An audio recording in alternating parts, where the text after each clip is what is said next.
Baik pemirsa setia, seperti yang kita tahu bahwa inflasi adalah kenaikan harga barang dan jasa secara umum dan terus-menerus dalam jangka waktu tertentu.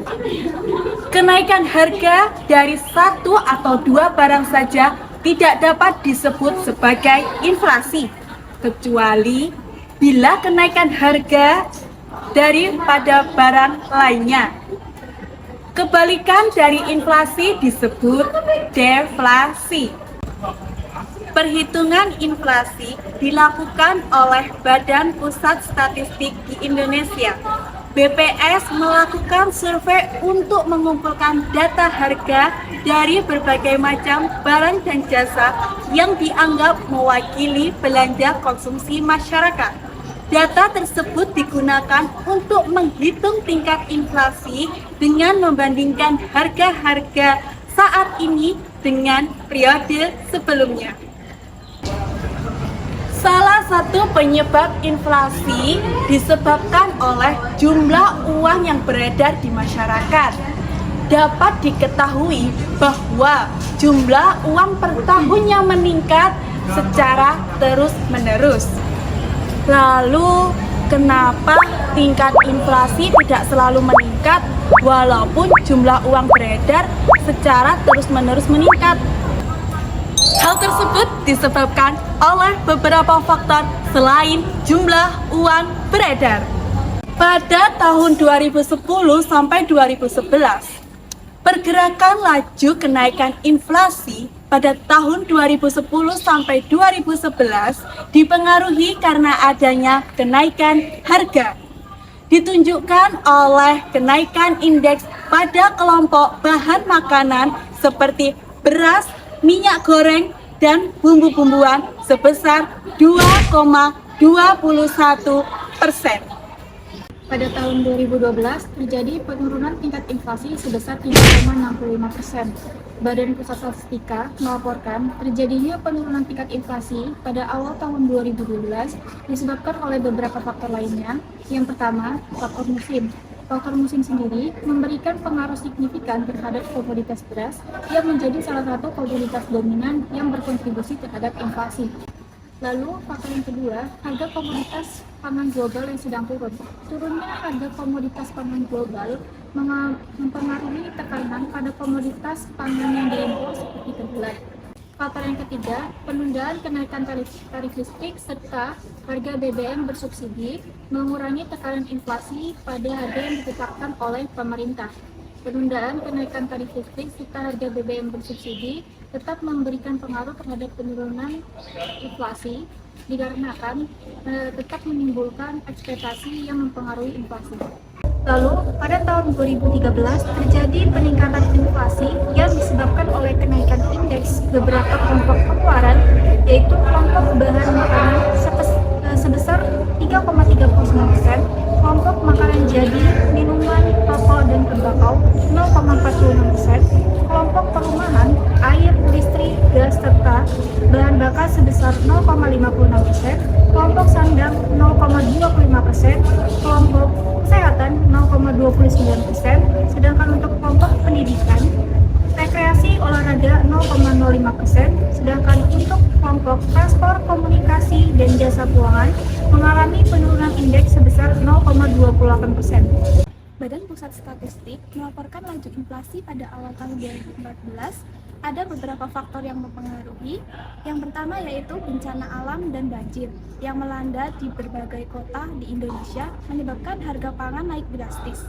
Kondisi bencana alam seperti ini membuat distribusi dan harga pangan terganggu, sehingga harga pangan menjadi naik.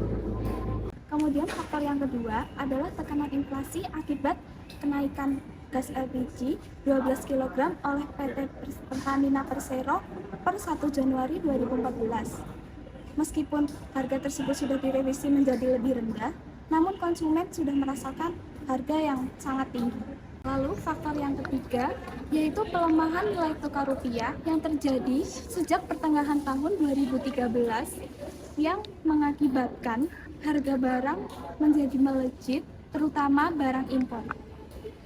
Kemudian penurunan inflasi pada tahun 2015 disebabkan oleh berbagai faktor, yaitu penurunan harga minyak yang signifikan pada akhir tahun 2014 dan awal tahun 2015 akan menurunkan daya impor dan mengurangi tekanan inflasi, terutama dalam hal penurunan biaya transportasi dan produksi yang lebih rendah.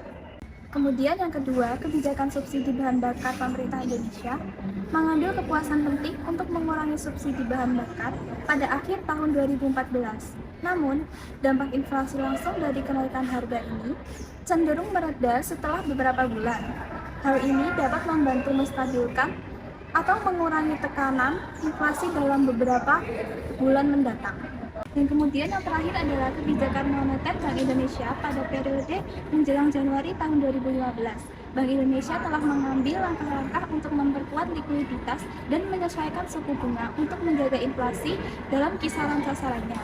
Kebijakan moneter yang ketat mengurangi tekanan inflasi dan membatasi kredit, serta mengurangi konsumsi dan investasi.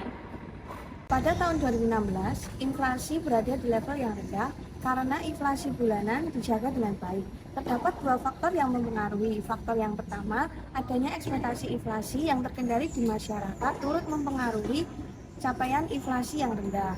Faktor yang kedua, daya beli yang merosot dipengaruhi oleh perlambatan perekonomian nasional sebagai imbas dari perlemahan ekonomi dunia. Pada tahun 2017, di sisi domestik, ekspektasi inflasi yang terjangkau, tekanan permintaan yang terkelola dengan baik, serta pasokan pangan yang terjaga, mendukung rendahnya tekanan inflasi. Sedangkan di sisi eksternal, nilai tukar yang cukup stabil disertai oleh harga komoditas global yang masih rendah, khususnya komoditas impor pangan, mendorong minimalnya tekanan inflasi. Lalu pada tahun 2018, inflasi ini lebih rendah dibandingkan Januari 2017 yang sebesar 0,98%. Hal ini dipengaruhi oleh kenaikan harga jual bahan pangan dan bahan bakar minyak non-subsidi mengerek laju pada Januari 2018. Pada tahun 2019, terdapat tiga faktor yang menyebabkan rendahnya inflasi. Faktor yang pertama, kapasitas produksi atau pasokan yang jauh lebih memadai daripada permintaan. Pasokan masih tetap memadai meskipun adanya kenaikan permintaan konsumen. Faktor yang kedua, nilai tukar rupiah terhadap dolar AS yang stabil turut mendorong terjaganya inflasi. Dan faktor yang ketiga, ekspektasi harga untuk ke depan terjaganya baik.